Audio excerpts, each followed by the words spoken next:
ਜਿਹੜਾ अपना दुश्मनी ते वैर कड्ढण वास्ते किसी दी धी नूं दुख देंदा है वह अबू लाहब दी नस्ल दे अंदरों है।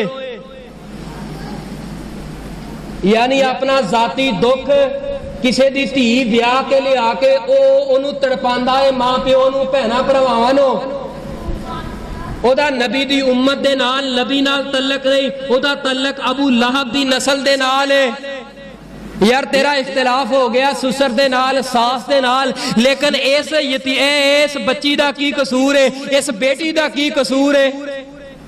तेरा इख्तिलाफ तेरे साले नाल है, तेरा इख्तिलाफ कोई कारोबारी है, कोई बद कलामी हो गई है, बद जुबानी हो गई है, लेकिन इस बेटी दा की कसूर है? इस बेटी नूं पिया जलील करना है।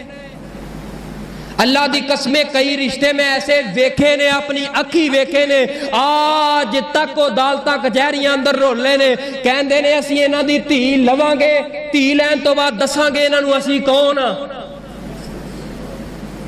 इन्हां दी धी लैण तो बाद असीं दसांगे असां कौन आ।